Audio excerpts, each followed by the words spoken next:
baka lang ko ining pambahog ang ginapakaon ng babayi. Nasundo mo na ba siya? Changgu? Nagapadyak Sinabi si ko sa'yo Uri. na sunduin mo ako. Bakit si Lin Shuyan ang narito? Saan mo nakuha ang contact info niya? Hiningi ko sa blind dating website.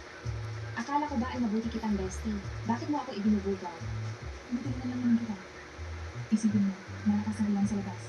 At nakasama ang isang lalaki at babae na may matinding atraksyon. Huwag kang magbiro ng ganyan. Ikaw, huwag kang makinig sa mga kalokohan niya. Naulit ang babae din. Balik ka ba? Anong gagawin mo rito? Ang bahay ko ay nasa kabilang dulo pa ng syudad. Malapit lang ang bahay ko, 10 minuto lang mula rito. Ay, naririnig mo pala ako? E di saktong-sakto. Ipinagkakatiwala ko na sa'yo sa siyang siya ngayon. Alagaan mo siyang mabuti. Walang problema. Sige, ibababa ko na ito. Minamadali na ako ng boyfriend ko. Galingan mo, babay. Wait, wait, wait.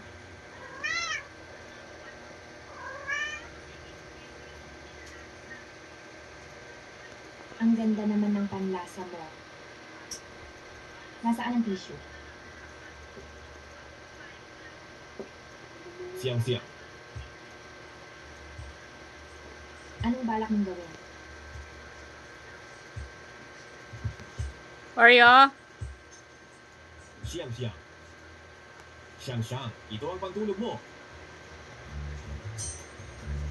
Hindi ito. Ako. Pasensya na. Kala ko kasi ang gusto mo ay Siyang-siyang. Sa tingin mo ba talaga sa akin ay ganoon akong klaseng tao? sino namang matinong tao ang mayroon. Ang ganoon karami. Ito? Dati. Nagparaikot na sa Dati Mia. itong dinalhan ng kaibigan ko. Siguradong naiwan niya ng iyan dito. Talaga? Ito ang